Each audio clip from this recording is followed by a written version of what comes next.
ये देख लिया होगा कि आज हम बात करने वाले हैं कि क्लास 12th के बोर्ड में कौन बच्चे फेल होते हैं और हम इसको कैसे पास कर सकते हैं महीने में, ये भी मैं बात करूँगा।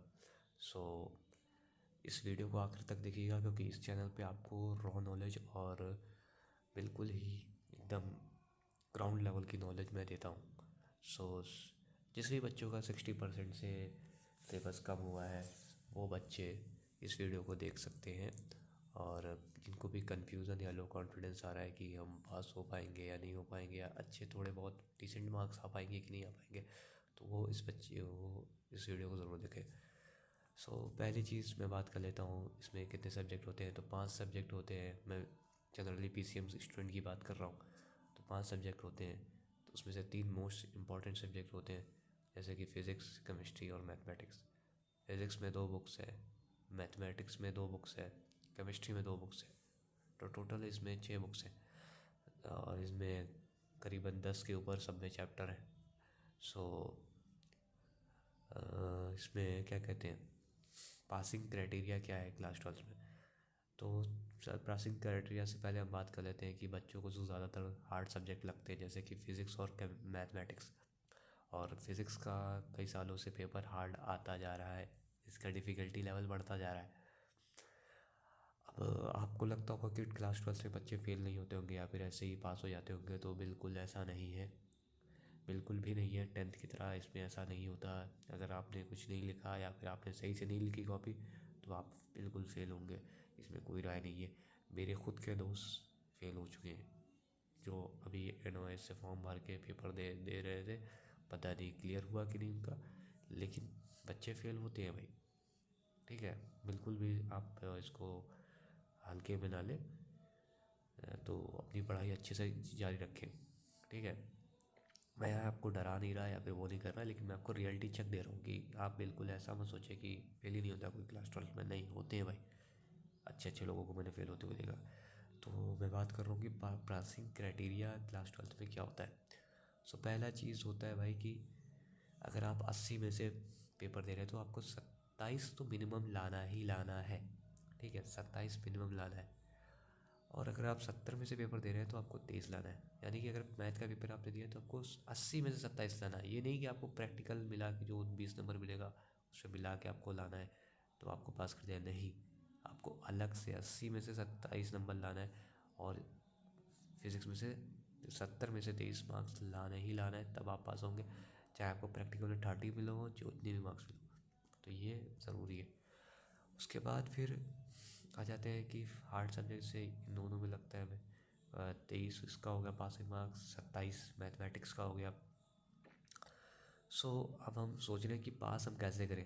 अब मैं उन बच्चों की बात कर रहा हूँ जिन्होंने कुछ भी नहीं पढ़ा है, जिनको अभी बिल्कुल ही नहीं आती चीज़ें।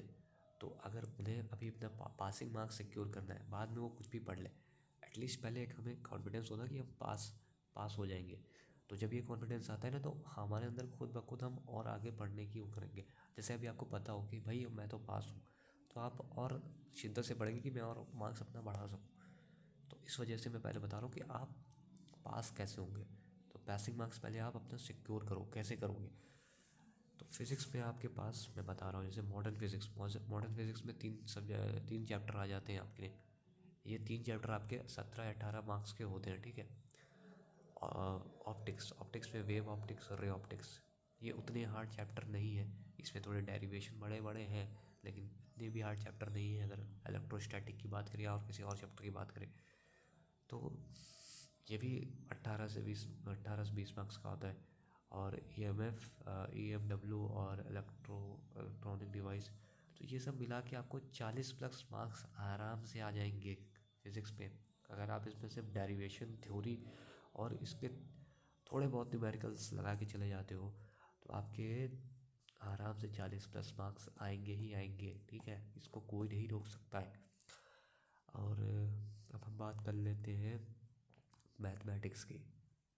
इसमें मैं बता रहा हूँ कि आपको काफ़ी डर लग रहा होगा, काफ़ी बच्चों को डर लग रहा होगा। तो मैं बता रहा हूँ कि अगर जिन्होंने कुछ भी नहीं पढ़ा है, कुछ भी नहीं समझ में आ रहा मैथमेटिक्स में, तो आप स्टार्ट कर सकते हैं वेक्टर 3D से। वेक्टर 3D पढ़िए, वेक्टर अलजेब्रा पढ़िए। 2 चैप्टर का ही वेटेज आपको 12 से 15 मार्क्स का मिल जाता है। ये 12+ मार्क्स के चैप्टर है डिटरमिनेंट मैट्रिसेस, फिर लीनियर रिग्रेशन भी 8 नंबर का आ जाता है, 5 नंबर का आ जाता है, और 2 नंबर का इसका वो आता है क्वेश्चन। सो ये भी कम से कम 5 से 6 मार्क्स का आ जाता है, तो एटलीस्ट आप 35 मार्क्स आराम से स्कोर कर सकते हैं। आप पहले पासिंग मार्क्स सिक्योर करिए, उसके बाद आप और आगे बढ़ सकते हैं। लेकिन आपके अंदर कॉन्फिडेंस तो पहले आए कि मैं पास हो सकता हूँ, पास हो रहा हूँ। तो ये पासिंग मार्क्स पहले आपको सिक्योर करना है। अगर आपने कुछ नहीं पढ़ा तो आप कहीं मत भागो इधर उधर के चक्कर में कि कैलकुलस पढ़ लेता हूँ, ये पढ़ लेता हूँ। ऐसा करेंगे तो आप फंस सकते हैं, क्योंकि कैलकुलस अब एक मन में पढ़ना मुश्किल है। उसकी भी वीडियो मैं लाऊंगा, काफ़ी इंपॉर्टेंट क्वेश्चन और काफ़ी चीज़ों की, जिससे आपको हेल्प हो सकेगी। लेकिन अभी मैं बता रहा हूँ, जिन बच्चों ने कुछ नहीं पढ़ा है, जिनको कुछ समझ नहीं आ रहा है, तो पहले आप अपना पासिंग मार्क्स सिक्योर करो इन दोनों सब्जेक्ट में।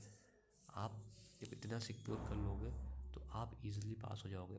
अब मैं आपको एक बात बताने जा रहा हूँ कि फ़िज़िक्स का जैसे पेपर हर साल हार्ड आ रहा है, ठीक है। तो बच्चे काफ़ी डरे रहते हैं कि अगर हार्ड आ रहा है, तो अगर मैंने ये सब पढ़ भी लिया, डेरिवेशन कर लिया, ये बात भी मान लिया आपकी सर, तो if I am fail what am do, question अगर नहीं आया वैसे तो क्या करेंगे। तो आपको बिल्कुल डरने की बात नहीं है। अगर आपको जो भी, अगर जैसे ई एम ऑप्टिक्स के बारे में कोई भी क्वेश्चन आया, तो अगर आपको मिलता जुलता लग रहा है कि हाँ ये मैंने डेरिवेशन याद किया था और ये मुझे इस क्वेश्चन को नहीं समझ में आ रहा, लेकिन ये क्वेश्चन मुझे लग रहा है कि उसी के बारे में पूछ रहा है, तो आप वो डेरिवेशन डायरेक्ट कॉपी करके आ जाना एग्ज़ाम में। आपको अगर वो 3 नंबर का क्वेश्चन होगा तो जो एग्जामिनर होगा आपको 2 मार्क्स आराम से दे देगा, ठीक है। तो बिल्कुल भी आपको पेपर छोड़ने की गलती, गुस्ताखी नहीं करनी है। आपको जो भी आ रहा है, आपने उस टॉपिक में से पढ़ा है, तो आप उसके रिलेटेड कुछ भी लिख दिए, कुछ भी उसके रिलेटेड लिखना है आपको। ये नहीं गाना वाना नहीं मैं बात कर रहा हूँ, वो मैं बात पहले आपको बता सकता हूँ कि ऐसा कुछ नहीं है, आपको नंबर कट सकते हैं। जैसे आपके डिफरेंट डेरिवेशन आया लेकिन थोड़ा घुमा के आया, तो आप उस क्वेश्चन पे मत जाओ। अगर आपको नहीं समझ में आ रहा तो आप डेरिवेशन को जो आपने पढ़ गया वो कर दो डायरेक्ट। अगर नहीं समझ में आ रहा, that's it, simple as that. आप इजीली पास हो जाओगे दोस्त, कोई दिक्कत की बात नहीं है। बस यही वीडियो हम ख़त्म करते हैं। अगर आपको कोई भी डाउट हो, कोई भी क्वेरी हो, कमेंट करिए, और ये वीडियो ज़्यादा से ज़्यादा शेयर करिए, ताकि मैं और ऐसी वीडियो बनाऊँ फ्यूचर में, और भी डार्क रियलिटी के साथ कि कैसे क्या होता है स्कूल लाइफ में, और कैसे आपको डराया जाता है, कैसे आपको बांध के रखा जाता है, ठीक है। तो मिलते हैं नेक्स्ट वीडियो में, तब तक सी यू, गुड बाय।